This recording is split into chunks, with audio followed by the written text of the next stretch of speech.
Hello, everyone, and welcome to our Vegan Spirituality Online Gathering. I'm Lisa Levinson, and I'm the Director of In Defense of Animals Sustainable Activism Program. And one of the things that we do is we offer emotional and spiritual tools for animal activists, and that's part of how this came to be. So we also run these vegan spirituality groups that explore veganism as a spiritual practice in many groups, in many states across the country, and each group is run by different individuals. So they include, they're in-person groups, and they include speakers. They might include a vegan potluck and a topic of the evening, and each gathering is really meant for us to explore this concept together and really deepen our experience of veganism and enhance our spiritual path. So thanks to everyone for joining us this evening. We really appreciate you being here. And so that's the scoop for the local groups. You can learn more about that or figure out how to start your own. I can help you do that on veganspirituality.com. And then if you would like to join us for these online gatherings, the purpose of this is for everyone who's located in different areas across the country. And so in this case, it will allow us to be together and just talk amongst ourselves, even though we're in different cities. So it was our solution, Judy and I, and Judy's my co-host. She's not here this evening, but she's the author of Peace to All Beings, and she sends her love to everyone. So we honor her this evening, even though she's not here. But we do have some very special guests for you this evening, and I'm the lucky person who gets to introduce them to you. And so I want a couple little logistics before we get started, and I read the bios of our special guests.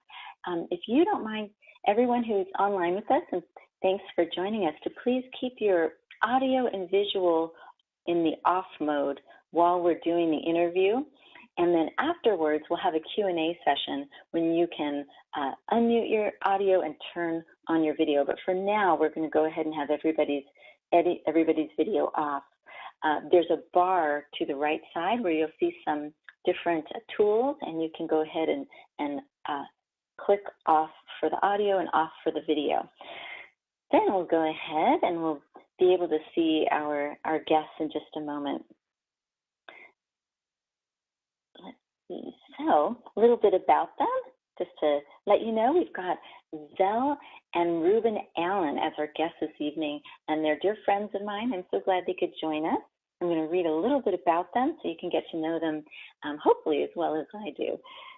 So Zel is the author of 2 cookbooks, Vegan for the Holidays, featuring recipes for holiday celebrations from Thanksgiving through New Year's Day, and The Nut Gourmet, a vegan cookbook featuring 150 unique, totally nutty recipes.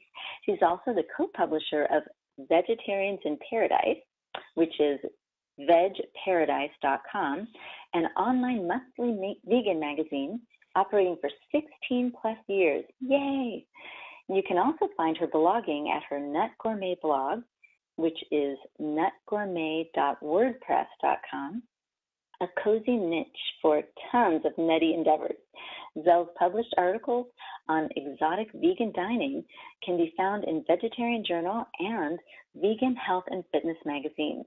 She teaches cooking classes at Glendale Community College, Community Services, and offers free hands-on cooking classes at Los Angeles County Libraries. Wow, lucky folks in LA, aren't we? And Reuben, in his journey to become the Renaissance man, Reuben Allen has dabbled with different careers. He's taught English, social studies, history, and journalism in middle schools, high schools, and adult schools. Allen has a master's degree in library science and has worked as a librarian in school and public libraries. A devotee of calligraphy, he's been a professional calligrapher doing work for Warner Brothers, Honda, Chanel, and other clients. He has taught calligraphy in adult schools and community colleges and instructs teenagers in special library programs throughout Los Angeles area here. His current passion is Vegetarians in Paradise, which I just mentioned before as part of Zel's bio. Again, this online vegan web magazine, which he co-edits and publishes in partnership with his lovely wife, Zel. So now you get to see them as well in just a moment here. They're going to introduce them to you visually. So fabulous. Hey, Zel and Reuben, how are you? Great. Hello there, vegan family. I'm wearing my special uniform today. You are. Oh my goodness. Very cool. I love that sweatshirt. On our homepage. So you get to our homepage, you see these adorable little birds, and they're in a very nice little paradise with palm trees and all kinds of good things growing, so they can be happy and enjoy everything to eat. We're the two birds. Yes, we are those birds. Well, we're so lucky to have you here today. On Facebook, I described you as our favorite vegan couple. So here, yay! So what we'll do is we'll start with this interview, and then we'll move into an opportunity where all of our listeners can ask questions, and we can chat amongst ourselves, which will be really fun. Sounds like fun. Yeah. Awesome. We're really ready. So why don't you tell us about how you both became vegan? Just give us your vegan story. Okay. Well, she's the culprit. I take credit for the whole thing here. Well, basically around the late 1980s, we'd gone in for a physical, and we noticed our cholesterol levels were going up above 200, around 225. And I think doctors became aware that that was maybe not a good number. And our weight was we were getting a little plump. I was wearing size 14 pants. I'm only 5 feet tall. And so the blood pressure was up. And so we started thinking, how are we going to, do something about this? Also, I became very lactose intolerant. So usually dairy is the last thing to go with many people going vegan. But for us, it was the first thing. And boy, what a difference it made. I mean, immediately, within the first week, I mean, my tummy settled down, and Reuben also noticed that with the dairy, he was dealing with a lot of mucus and stuff. So I think I started with the dairy first, getting rid of the dairy. And Reuben was still using it, like on his oatmeal in the morning. And after a couple of months, he started noticing really that it did so much for me. He started thinking, maybe I could give that up too. Maybe I won't really miss it. And so he did. He dropped it, and it did make a big difference because he was dealing with a lot of mucus. And then I think... what really brought us into the whole picture was health reasons. Yeah. But when we basically started the website to find community. And we found a lot of people out there who were vegan and very healthy and told us how much energy they had and how it affected their, not only physically, but emotionally. And we were really excited about that because these people were, they were expressing a lot of things about animals and the environment that made us tune into that. So we really came in for health reasons, but we developed the spirituality and the care for animals and the environment as a result of that. It was a new awareness. It was just a very exciting awareness that there were other things, that connected that we had never given thought to.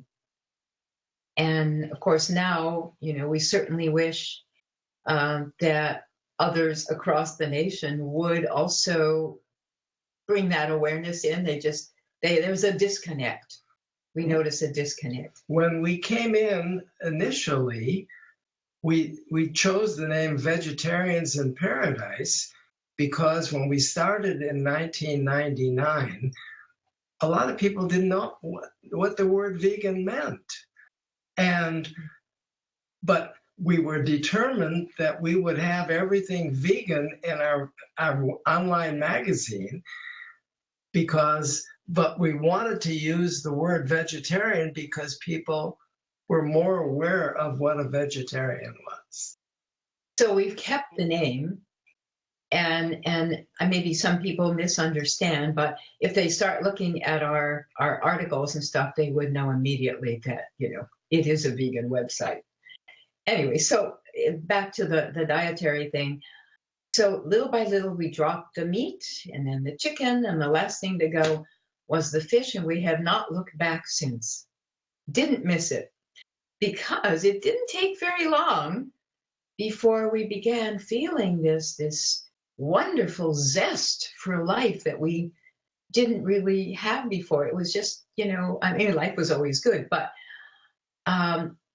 we noticed that vegans, you go to a room full of vegans, and there is just a special buzz going on. And they have an energy that just translates differently. Truly. Yeah. Yeah. And the size 14 came down to size 4 jeans. And I dropped about 20 pounds over the course. And I lost over 30 pounds. And without even trying. It was just the change in food. And my doctor said, I have to call you in once a year. So this is our once a year visit, because according to Kaiser, I have to. It's a requirement to see me once a year. Once a year, yeah. Wow. Well, thank you so much for sharing that story. I was always curious about your vegan story and how it happened, and it was inspired by your health, and both of you are in such great health. Now, tell us a little bit about your spiritual practice and how veganism has influenced your spiritual path. I think once you... Is there sound for it? I think once you become vegan, it sort of opens the door to, like I said, again, awareness that you might not have had before. And I noticed, and I think my first awareness was when I was working out in the garden. We were planting vegetables. And within days, these little green shoots would come up.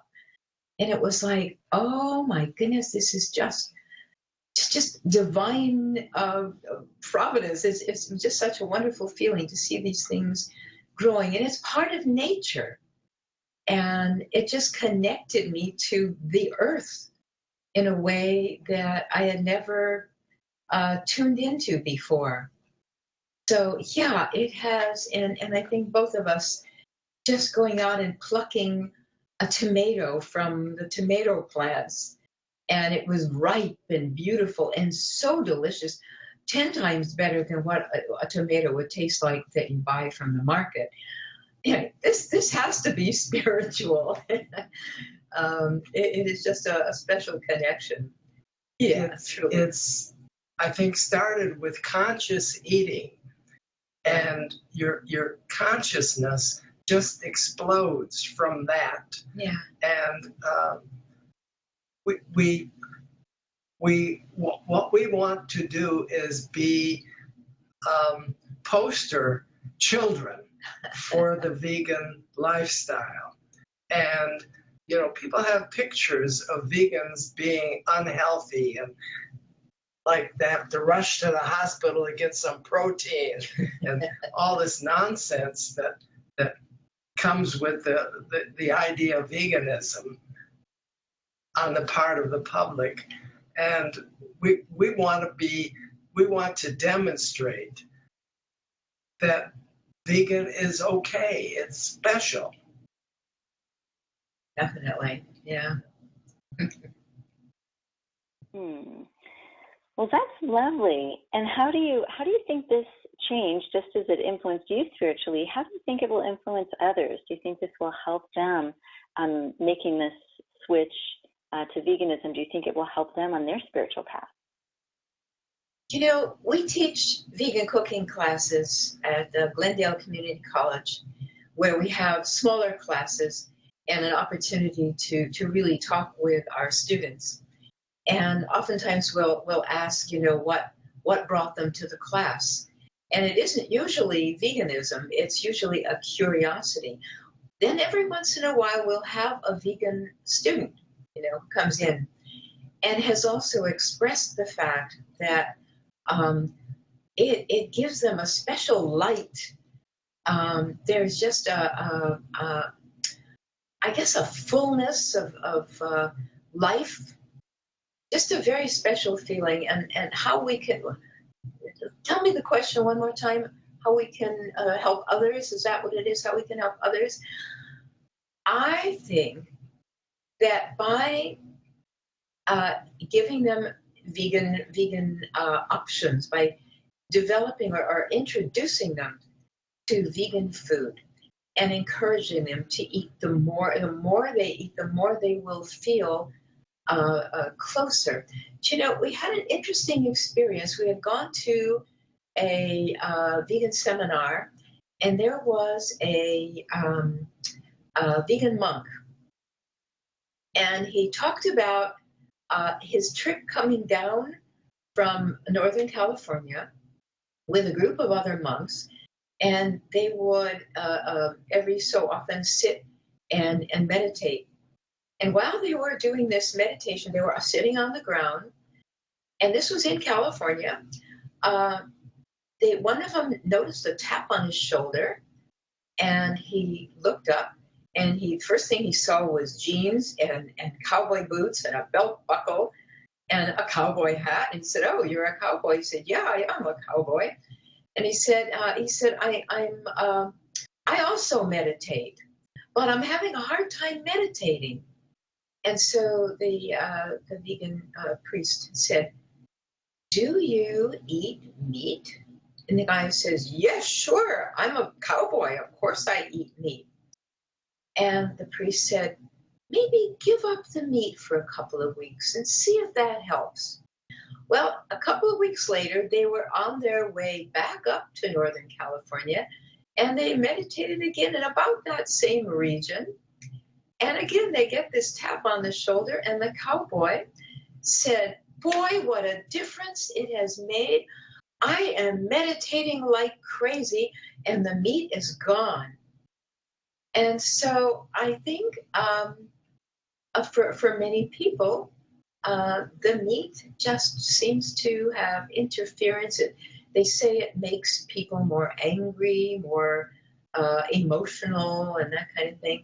Whereas with our spirit, with our vegan practice, we become more calm, and we can connect, I think, to so many more avenues. And I noticed with our cats, we have 3 cats, and there's this special connection that people can get with their animals that maybe, eating unvegan foods may not do quite the same level of connection.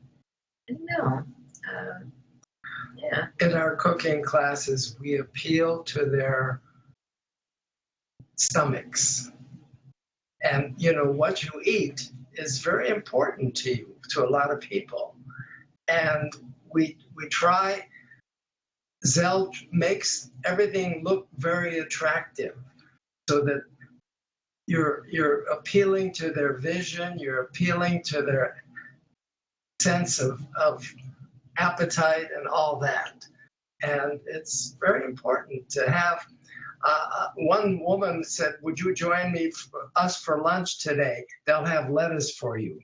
Well, it's not that we eat other things other than lettuce and salad, And that's really important. People don't understand it, but we feel by giving them examples and by making really tasty food and making it look good, that people will be more willing to even try it. And they're often very surprised. This really tastes good. We often hear this, and they'll express it in a very surprised way, like they don't expect it to be very good. Yeah, we love to do that. That's amazing. It really is to hear how influential the food itself is, and that actually brings me to another question, which is, of course, we know that you're very well known for your vegan dishes, Zel, and your recipes. I'm wondering if you can share any of your recipes or any advice with us about vegan recipes for the holidays. That's really a specialty of yours. Do you have a favorite? I do have something very special to share. And we even have a photo of it. Are you able to see this? Yes, we can. In its entirety? Yeah. Okay. Yeah. This is Yin Yang Nutty Bean Spread. And it consists of 2 bean spreads formed, of course, into a yin-yang shape. And I've done this in cooking demos because it's a fun thing to eat.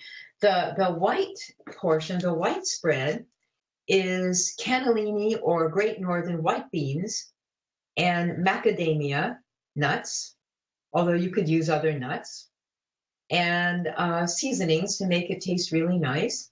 The black bean spread is black beans and walnuts, and a very tangy, seasoned with a little rice vinegar, and I have some dried onion flakes in there.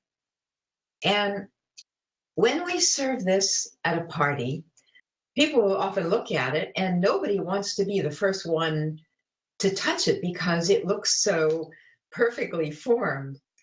So what we'll do is we'll pick up one of the little spreading knives, and we'll walk over there with a cracker in our hand, and we'll say, gee, I think I'd like some of this, and we'll just kind of mess it all up on that first swipe.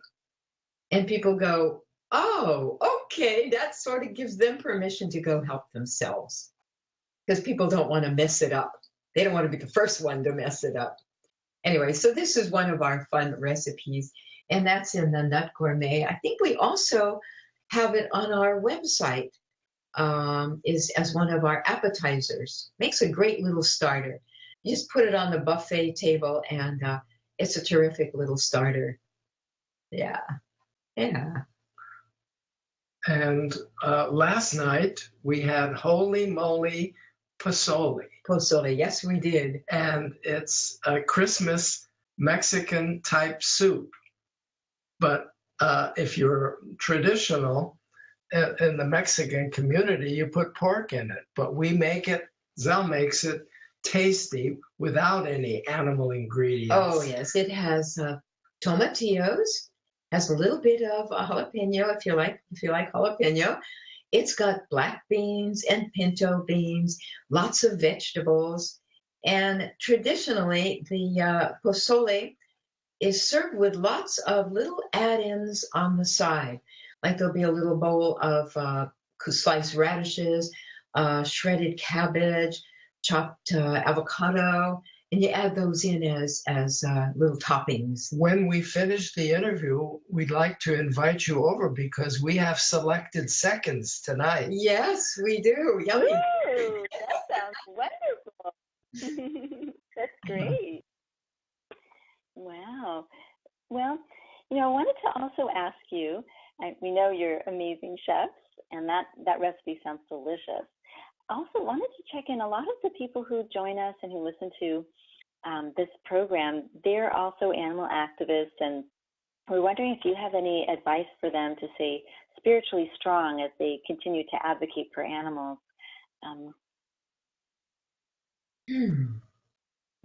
I think that they have to be poster people for what they advocate.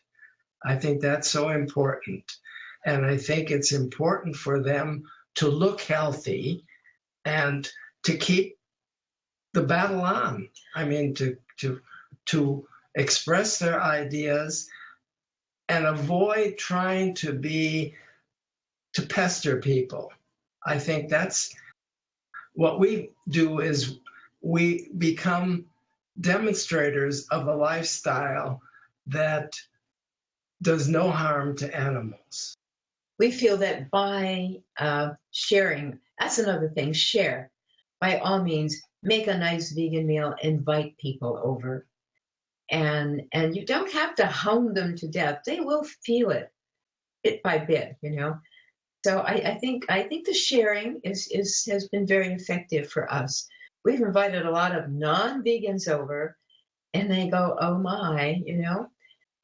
So there, yes, yeah. We have we traditionally have had a summer luau, and no pig, but it's a potluck, and everybody brings a vegan dish, and we share it, and we have a good time. We do games and whatever else, and Hawaiian dances and things like that. So it's, Yeah. As you can see, we're very food centric. Our son-in-law says, "All you guys ever talk about is food." That's where we feel the closest that we can get to our spiritual inner selves through our food. It does it. Well, that's wonderful, and there is a deep spiritual connection between our food, the earth, and who we are. Actually, that goes back, thousands of years, and we can feel it, just like you mentioned. If you pick a vegetable, and the vibrancy of the vegetables when they're fresh, and all of the connections that we make with people over food, that's certainly important too. So this is a really part of vegan advocacy, what you guys have done to create this wonderful community of people who read your online magazine, come to your classes, and they get to learn more about vegan cooking and what does it mean to do that. And do you have any tips for people who are kind of starting out, or they might want to share about their veganism through cooking? Well, probably setting example, inviting people over. I think this is the best way. When you sit down at the table and you share a meal and you share good feelings, and it just sort of wakes up a part of them that may not have been aware. What do you think, Reuben? Be open to new things. I think we hear about vegans who hate vegetables, and I think you have to be open to trying new things, because if you're closed to things, you won't try celery root, you won't try broccoli, you won't try the things that are very healthy. And if you're interested in spirituality, you also have to be interested in your own personal health and well-being. Also, I think listening to other people, listening to them, because they're going to express things and feelings, and everybody's, of course, they want to be recognized for their own thoughts and feelings. And I think acknowledging that is important, acknowledging other people's feelings, even though they may not be, the same. And so when you're sharing your food, it's a matter of listening to them as well. How do they feel about this? And of course, asking them, how do they feel about this meal? Has that brought them any better, sense of what, how they connect to the world and the earth, that kind of thing. Yeah. Great. Well, thank you for those tips. I think those are excellent ones. And just wondering if there's anything else you'd like to share with our listeners before we open it up to questions from them? Well, the holidays are coming. Gather together with people. Absolutely. Yes. I think sharing things with community is very important. Find others. We had a woman over last night who was desperate for finding other vegans, and we said, we'll help you because you need the support of community to do anything. Mm-hmm. Wow. Well, that's beautiful. Thank you so much for sharing that. A lot of times when we're the only vegan in our area, we may think, oh, I've got to stay home, or I've got to, no one else is going to understand my way of eating, so it's easier to stay home than it is to go out and socialize. But I think what you're sharing is so vital, is to make the effort to go out, to share in community. And many of us are fortunate to have other vegans around. There's all sorts of meetup groups out there. If you don't know that others around in your area, you can probably do a search to find vegan groups. And a lot of our vegan spirituality groups are also posted on Meetup or on Facebook. So those are great ways to connect too. Also, there are so many new vegan restaurants opening up all the time. Here in Los Angeles, we happen to be extremely fortunate that it's a very vegan community. And so even when we go to non-vegan restaurants, they will often have vegan things on the menu, or things that we can have as a vegan meal. And I think it's the idea of sharing. Sharing is a big factor. Wonderful. Well, that sounds great. And so now what I'd like to do is invite anyone who'd like to ask a question. What we'll do is we have a couple that have already started asking people, questions in the chat box, so we'll address those. And if anyone would like to, you can unmute your audio or your video. As I mentioned, there's an icon, and if you click on it, the microphone icon or the video, then you'll be able to share that with us. And the other option is, if you're on the phone, I believe it's *4 to be able to contribute. If you're on the phone, you can also unmute yourself that way. So let's see if anyone wants to chime in, feel free to go ahead and do that. Hello out there, please ask. Let's have a little chat. Hello. Hello there. Hello. Hey. Hi. I guess I got it. Yeah. I'd like to introduce you first, if you don't mind. I recognize your voice. This is Dr. Elliot Cats, who's joined us. He is the President Emeritus of In Defense of Animals, and I'm so grateful that he was able to join us today. Thanks, Elliot. And nice to meet you, Dr. Yes, Yeah. Yeah, also the founder. I found it somewhere in, I can't remember where I found it, but it was founded. The question I have is, what when you think of yourself as a vegan, do you also think of yourself as an animal advocate? And are you associated or concerned about the various ways that animals are exploited, and educating people in that way? Well, that's why we've chosen the food direction, because everybody eats. Everybody eats. Everybody eventually comes to the table, breakfast, lunch, and dinner. And by developing more interest in fruits and vegetables, people will start pushing away the animal foods and bringing more. That's what we always, in our cooking classes, we'll say, even if you're not vegan, bring more fruits and vegetables into your diet. And by eating more of the fruits and vegetables, you begin to feel better, and you begin to eat less and less of the animal foods, and fewer and fewer animals will meet their end in that way. We hope that seems to be the path that we found works so well for us. We seem to connect to that. Did you have anything to add to that? No, you've done it very well. Well, thank you to Elliot for your question, to Dr. Katz, and also for that wonderful answer. So being a chef is also a way to be a vegan activist, for sure. Yeah, I was wondering, is part of being an active, a vegan animal, as well as an animal advocate, just doing anything from signing a petition to educating people about circuses or zoos or laboratories or anything like that. You see that as an integral part of being a vegan? Yes, it's important. I guess we've signed petitions, we've done that.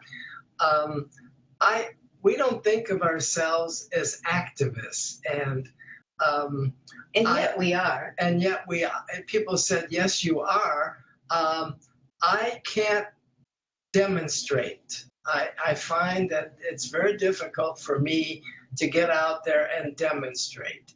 And so I think, a quiet activist, because we feel that promoting veganism through our website is, we have thousands of people who tune in on our website and send us letters saying, thank you for what you're doing.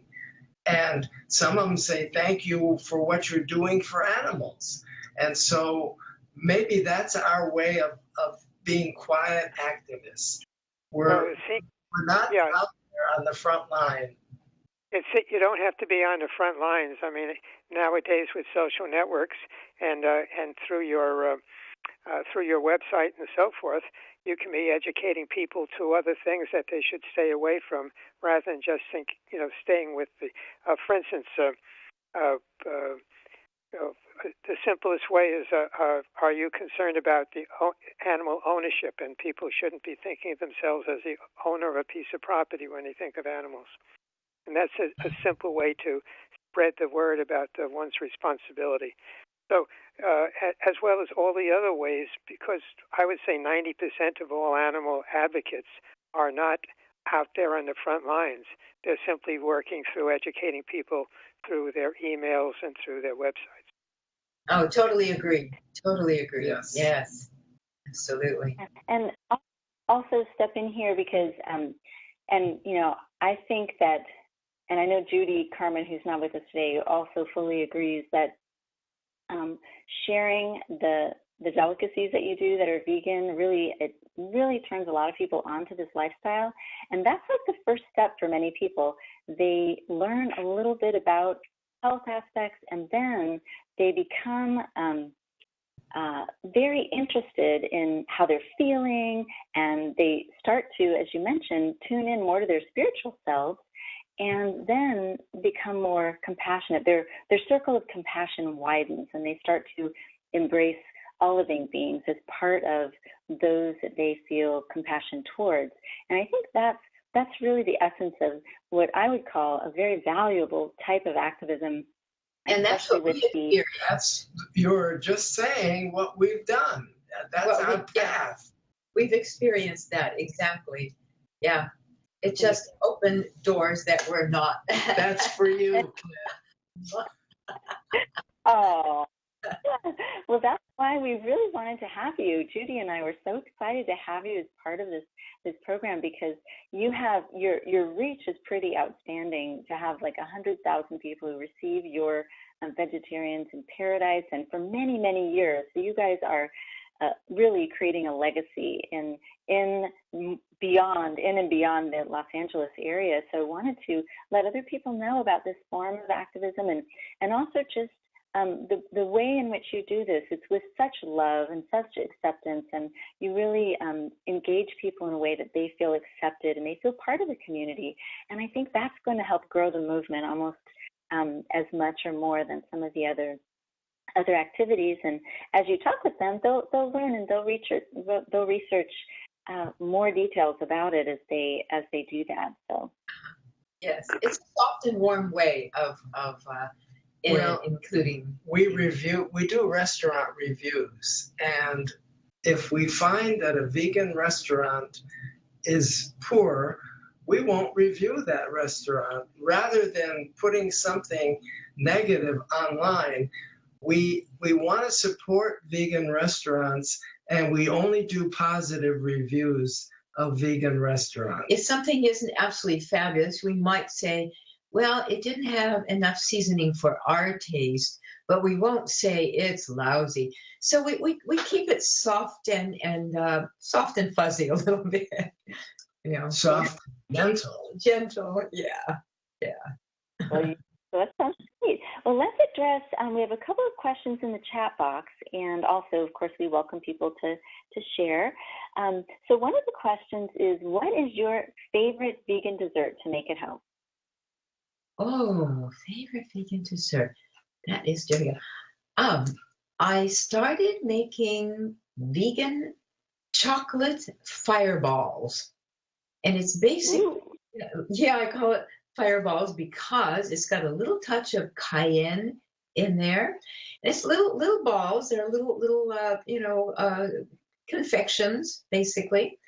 And I have them in the freezer. And they're just the kind of thing you can reach in the freezer, eat them right from the freezer or room temperature or right from the refrigerator. It's just the easiest thing. So it's the kind of thing you can also put in a little box and give as a gift. They make a great little hostess gift.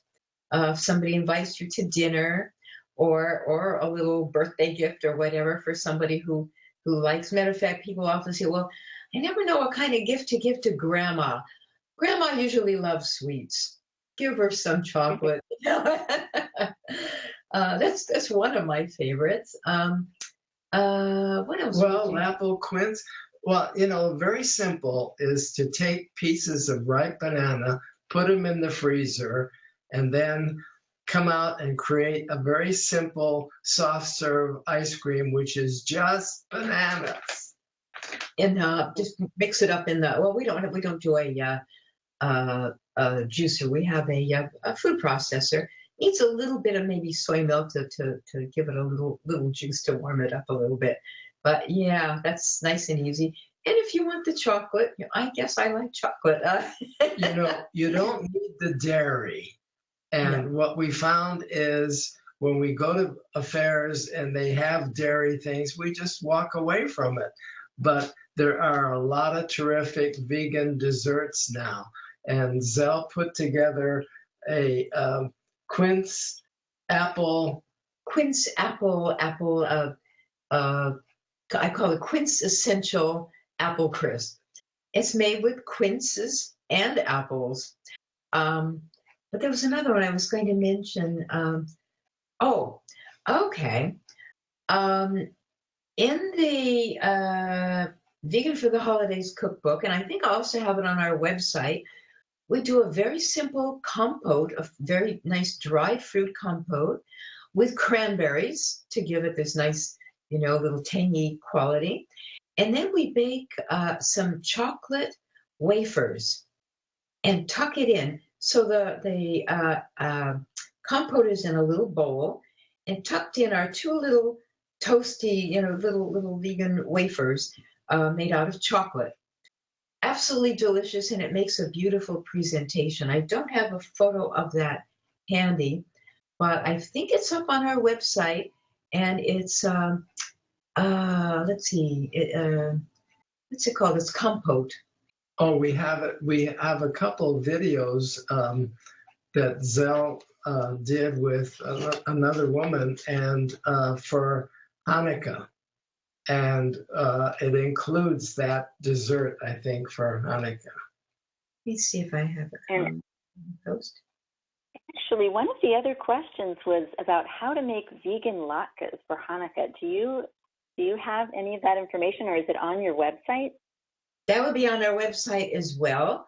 But basically, to bind them together, a little bit of flaxseed meal mixed with a little water. That makes a nice little binder. And otherwise, we like the shredded, the coarsely shredded rather than the finely shredded. We like that little bit of texture. And put a little garlic, salt, little onion, garlic powder and onion powder in there to kind of boost the flavor a little bit. And we try not to fry them because that's the extra oil and the extra fat. Yeah. And so you can bake them or fry them. Yeah, we like them both ways, but we're very aware of the high calorie issue with the oil. But I know it's traditional to cook in oil for Hanukkah. Yeah. So the compote, yeah, I do have it in the Vegan for the Holidays cookbook, and it's in the Hanukkah section. So, but I think we've also got it on our website. Yeah. Great. And would you say your website again for us here? vegparadise.com. Thank you. Thank you for sharing that. And then also, we have this question you don't need to answer if you feel you don't want to, but it was a question about how old each of you are, just because, or I should say how young you are, because I think our listeners are really impressed by how you're doing. We love sharing that. We absolutely love sharing that because we want to be good ambassadors of growing old and still maintaining good health. So I'm 78. I will be 79 in February. And I'm 85, and I'll be 86 in March. And it surprises a lot of people. Yeah. That do what we do. Because if you came to one of our cooking classes, we have one coming up December 17th at the Agora Hills Library. It's free, totally open to the public, and it's a hands-on cooking class. So, yes. We bring all of our kitchen there because in the library, they may not even have a stove. And so we have our own equipment, plus all the food, plus everything that, even a tablecloth with decorations so that they can feast on all these things when they're done. Yes. After all the cooking, it's such a joy to see 40 people cooking all together. We get them in little groups, little stations, and each one is cooking a different dish or two. And then, of course, we have this wonderful feast at the end. And one of our cooking classes in the library, we had 2 young kids, and they were together making a recipe together. It was so delightful. And I think we put a picture up on Facebook. We love to see kids cooking because that's the future of all of us. Yes, and the future vegans. Yeah. Yeah. Well, actually, that's great to hear about your cooking class. I will share that because I run the Vegan Spirituality Group in Los Angeles, and we're having our holiday party and candlelight ritual for the animals, which will be on the same day in the evening. So maybe we can have some people come to your class, and then afterwards they can come to the gathering, and you're welcome as well. And the kids cooking is a fabulous idea. Back in the day in Philadelphia, we group that I ran there, Public Eye Artists for Animals, we used to do a monthly, actually our kids cooking class we did twice a year. And that's such a fun thing. Kids just love getting involved, and they learn all about what does it mean to be vegan. So yes. Food is the ambassador for all of us. It really is the way in. Yes. Yeah. Sure. Yeah, that's so key. And we were talking about activism earlier, and it's like the gate, the opening of these gates for people to learn about the food, and then they learn more about the animals, and really ultimately comes back to compassion, and that's what we're all connected by that spiritual practice. The other thing we wanted to mention is that people in our age range who are not vegan, and we also we had a friend come over last night. She's been vegan for many years, and she's also in our age range. And she said all of her friends, she's the only vegan among her friends, she said they're all so sick. They can't walk here because they got this problem and that problem. They don't have the energy. They're always visiting the doctor. And we noticed that too. Many of our friends come together. What do they talk about? They talk about their prescriptions. They talk about doctor visits. They talk about hospital visits. And we're talking about food. And I have my Fitbit, and we try to do at least 3 to 5 miles a day. Yes. We get out there and walk up and down the hills And that's how we stay in shape. Yeah, we live in a hilly area, so we have no choice. If we want to walk, we got to do a hill or two. Yeah. Wow, it's very inspiring. It really is. And we talk a lot about, with activists, about self-care, and that's so important. So you've got that combo of eating in a healthful way and also taking care of your body by walking. That's so, so important to stay uplifted as well. Yes. Oh, yes. It does. It does do wonderful things for the endorphins. Makes you feel good. And then there was a question here about just how you feel, or if you have any opinions about that idea of the angry vegan. Do you have any thoughts on the perspective that maybe it's putting us one step forward, two steps back, or any perspective on that? Oh, I would love to get them to soften their message. Yes. Well, you have to be kind to every human being, and you have to be kind to every living creature. I mean, that's so important.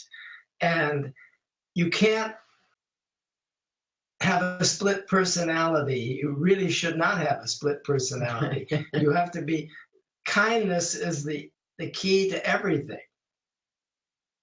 It is. If you want people to be kind, you need to be kind to them. And I think the kinder message, the softer edge, it is more, people connect to that much better, I think, than the angry kind of harangue kind of thing. People don't like to feel guilt, and you don't want to make them feel guilt. Uncomfortable. No. Yeah. You want to bring them in with good feelings, with a good message, rather than anger. I know it's very frustrating when you see people doing what they're doing and being unkind, and especially some of the videos that we've seen about what happens in factory farms. It's painful, yeah, and it kind of does churn up a little bit of anger inside. But I almost feel sorry for those folks because of how they feel. I do. I feel, how do I express it?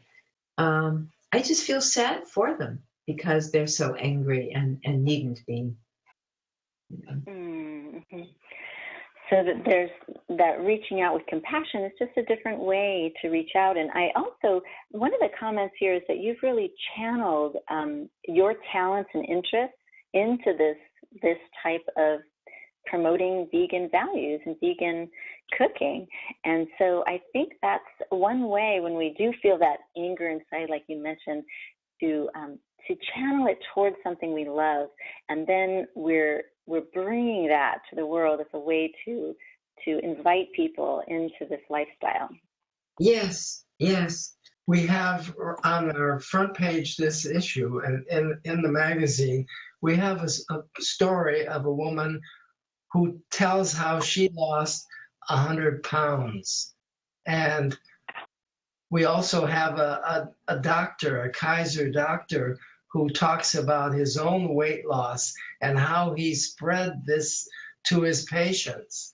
I mean, health in this country is abysmal, and people need to tune in to the fact that we have a very unhealthy population and that we need to work together to create a healthy atmosphere. Going back to spirituality, I think when you become vegan and you meet people who are vegan, you just it sort of happens. It just evolves, is what I found. It just evolves. You don't have to make it happen. You don't have to force it. It just evolves naturally. I think it's part of what happens when you become vegan. Have you found that yourself? Oh yeah, personally, I have.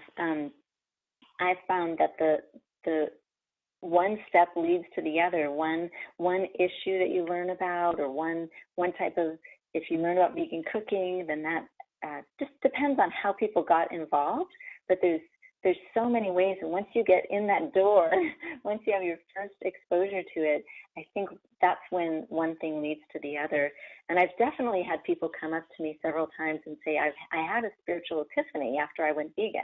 And it was really interesting. They said they were not spiritual people before, and then suddenly they were. And they really attributed to the diet because that was the only thing that had changed in their lives. Wow. Yeah. That fits. It just sort of evolves if you open the door. Do we have time for Zel's prayer? Yes, we do. I'm just checking to see if anyone, we're coming towards the end of our gathering here, so I was wondering if anyone had any last question they wanted to ask. And then we're very fortunate we have Zel and Reuben have offered to lead us in kind of an evening, a prayer, a little blessing before we go. So let's see. I'm just kind of noticing to see if anybody'd like to.